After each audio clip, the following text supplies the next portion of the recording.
Hello, dear listeners, as Wade would say, or kia ora brew, as our Kiwi mates would say. I'm Kiwi Dean, or Aussie Dean, depending on what side of the Tasman you're on. In these episodes, Wade talks to some of New Zealand's top talent. I recently judged both the New Zealand and Australian Audio Awards, and in terms of ideas, creativity, and execution, New Zealand was better. So let's see if Wade can find out why. Enjoy.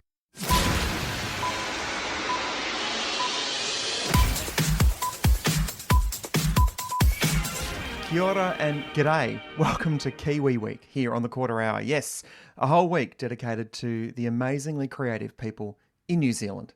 And thanks also to my old boss, Kiwi Dean, for that lovely introduction. All right, so first off today, we're going to talk to Matty and PJ. Now, if you think PJ sounds familiar, you're right. She was the co-host with Jase Hawkins on Jase and PJ, which then became Jase and Lauren, which is now Jase, Lauren and Clint. So PJ has a great history with Australian audiences, and Matty is a long-time TV person from New Zealand. They've come together to do Drive across the country in New Zealand on the hits. Sorry, the hits. I had to say that. Here's my chat with Matty and PJ. Hello. Hello. Thanks for having me in your digs. Matty, you're here with me, but PJ, where are you? So I am somewhere people in Australia probably won't know. I'm in a small town called Masterton in the wonderful region of Wairarapa.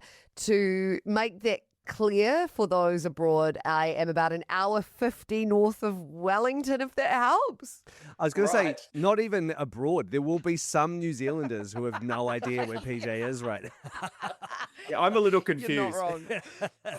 I will say that we can see you on the screen and it looks like you're in a proper radio station. So that's all that counts. That's all we need to know. Yeah, I mean, it looks, to be fair, so obviously I am married to a farmer, hence why I'm doing the show kind of remotely. And the studio was not actually a studio before we did the show. They just had like an open plan office with a random desk. So they were like, no, we'll make you up a studio. And it's like literally just been made from scratch into a room. And it works. So It works. here we are. Fits the bill. Now, I want to talk about your show and you're coming together, but just so people can get to know you first, because PJ, I know that many of the pod listeners will know you from your time with Jase in Australia. So let's start with you, Matty. You were on TV for a long time, and this is your first radio job.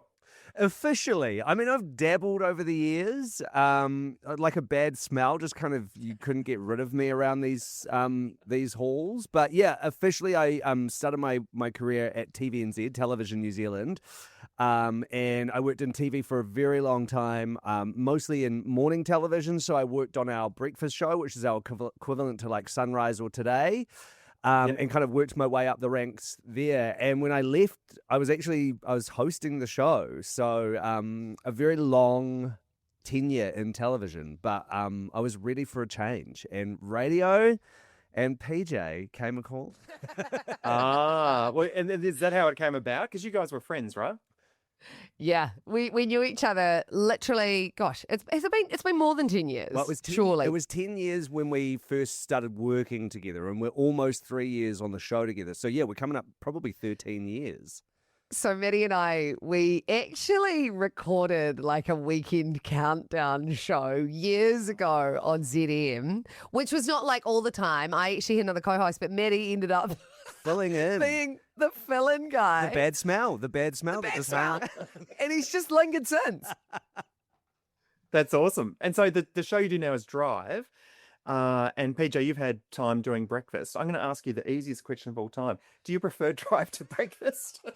Oh, yes. Yeah, like, yes, for sleep time. There is a magic to breakfast of being, and Matty will attest to this as well, being like that first show of the day. You don't have that time pre-show to kind of stew on things. You're just up and you're with the energy of what's going on, and then you're kind of done. So you can pour all your energy into that, and then you can just go die and feel tired afterwards. But in terms of Drive, yeah, it's a pretty cool, fun time slot where you get to take yourself a little less seriously, I think. Yeah. I think if you were to design a body clock comparison with a radio clock comparison, and Yeah. you said to everyone, forget there's things called breakfast and morning and drive and nights and whatever. And you was just to say, when is the best time to be on the radio?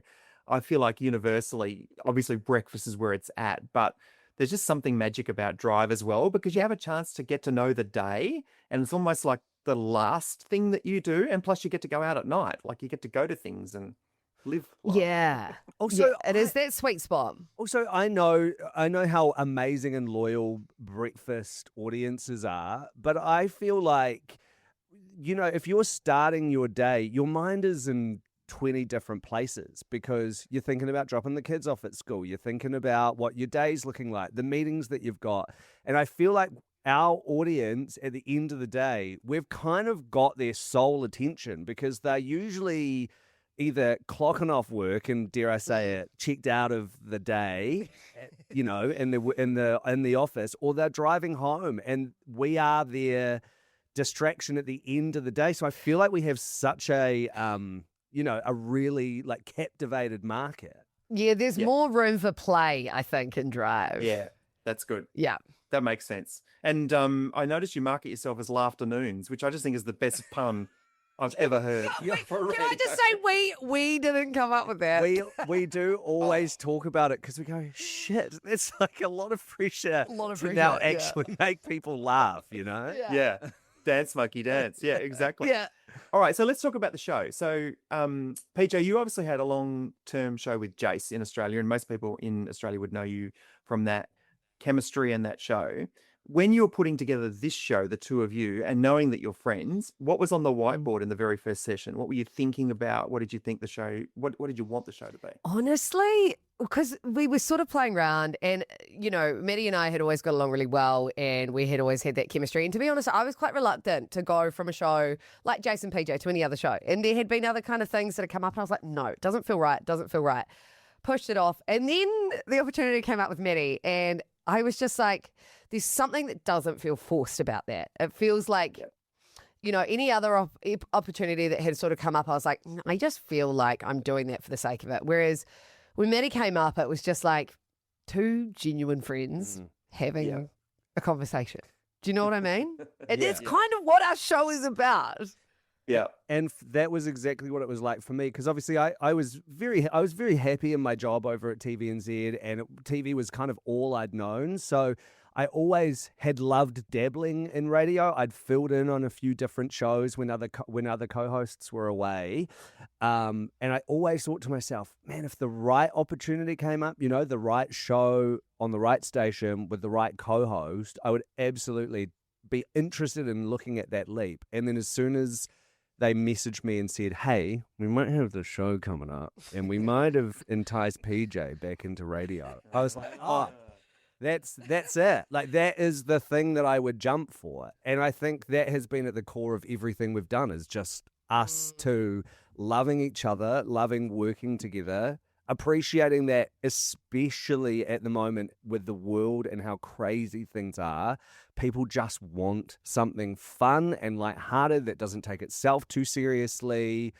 And so that's always been like at the fore of everything we've done is just having fun with each other and with the audience as well, with our listeners. Yeah, it's very genuine. You can hear that. And I think that the connection that you have as mates first, I think that's sort of underestimated. I mean, I know that the cliche of radio is you kind of put people together and you see for chemistry and it used to be that you cast shows for chemistry where there was a bit of rumble. You'd be like, we want you to think this way and you to think that way. But I'm just wondering how much podcasting has opened the audience door to the fact that actually, what we really love is companionship and we love mates and we love to hear other people having fun. And it's not a complicated formula, but I think when you find mates that want to work together, like that's really gold. And I can hear that through your show. And I was going to ask you about each other, just one of those sort of questions where you go, what's the best quality of each other? Is there something that you know or can rely on because they're a friend that the other one is going to bring to the relationship? PJ, I'll start with you.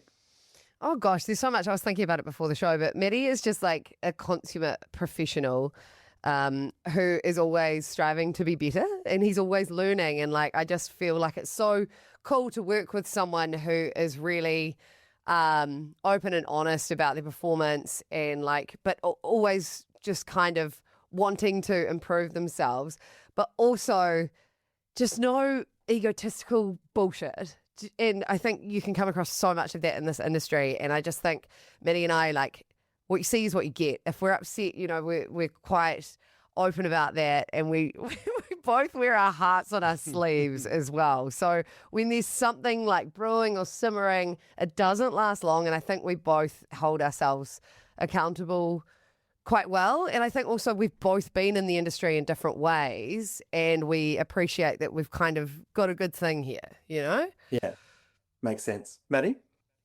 Yeah, PJ and I are so similar in so many ways. Like the same love languages, the same wear your heart on your sleeve ethos to life. But then there are so many differences about us as well. And I think it's leaning into those differences where we often find our gold. And I think the thing that I love so much about PJ is just her openness and her willingness. And we figured out, I think, pretty early on where our boundaries were and where our line was.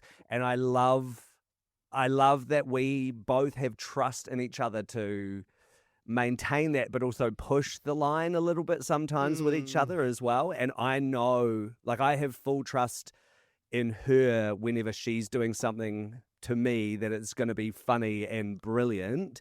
And I know that the same level of trust is there with her as well. So I know when I'm giving her a hard time, or we track down an ex-boyfriend of hers and get him on the phone, that openness for like radio first is so brilliant in PJ, without compromising. Like, she's not doing it because that's the show. Like, she's doing it because she is just a genuinely beautiful, open-hearted person always, and that just makes for such a great like partnership in radio.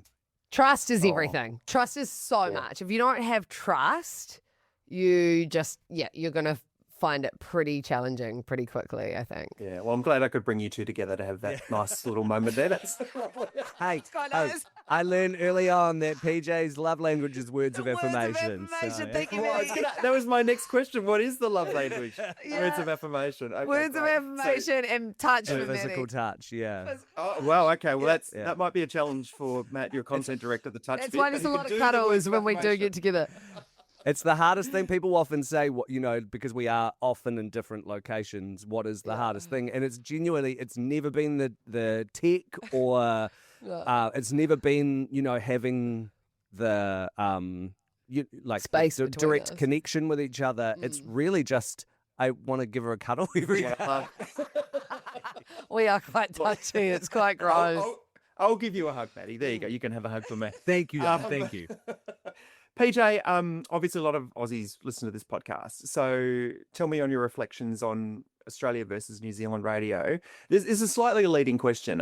Because one thing I've observed with New Zealanders in general, this is not just a radio thing, there's a wicked sense of humour there, and there's a willingness to play and have fun that I'm just wondering, have we lost in Australian radio? Because I feel like there's so many shows that do professional radio shows, but there's a looseness to Kiwis that I quite like. There is the looseness to Kiwis. I wouldn't say that Aussie, I definitely feel like the Aussie audience played. And I think, but maybe not straight away, I think you kind of train them, right? And they learned, the more they get to know you and understand the flow of a show, then they get the trust, right? And they feel like they can actually be a part of the joke. So I don't think you can expect to have that straight away. And that's something that you do teach them over the years. I think definitely the Melbourne audience, because I sometimes find Melbourne, sort of similarities between Melbourne and New Zealand especially.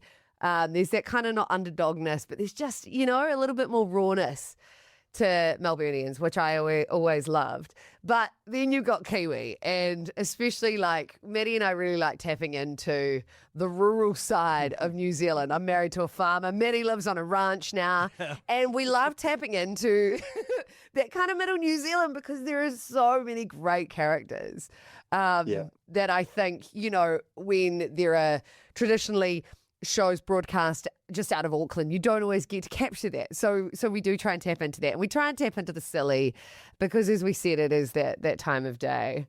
But yeah, I wouldn't say Aussies don't have it. I just say it's different. It's different. Yeah, fair enough. Good diplomatic trans-Tasman. Thank you. Thank you. Well, it's been great catching up with you guys, and I could talk to you for ages, but as you know, this is just a short show, and I really wanted to kind of put you guys on the map because obviously in Australia we hear about a lot of great Kiwi shows, and PJ, we probably followed your career a little closer because you've been in Australia and been quite successful. But I think that there's some shows that are in development in New Zealand. And when I say in development, they're on the air and been on the air for a couple of years, but developing to being the next great show. And I definitely think you two are that because the genuine nature of your friendship cuts through. And you know, that's something we find on podcasts now. We don't always find it on the radio, but I think it's really great that you both have it. And PJ, just a quick shout out for you. In the Jason Lauren #1 Melbourne story, the Jason Lauren knockoff Kyle and Jackie O story, I just want you to know that within the industry, there's still a fair bit of credit that goes your way for the establishment of that show with Jase. And I know your name doesn't get printed in the headlines when they go to #1. But I think there's a genuine widespread acceptance that you were there when that show was being formed, and you helped Jase be a better Jase, and you've helped Jason Lauren be a better show. So, well done. That's really kind, Wade. Thank you. She's hormonal at the moment, Wade. You're going to make her cry. Words of affirmation, Patty. Words of affirmation. Just learn That's all it is. Thanks, guys. It's been great to catch up with you. Hey, Wade, thank you so much. Thank you very much. Appreciate it. Thank you. Thanks, guys.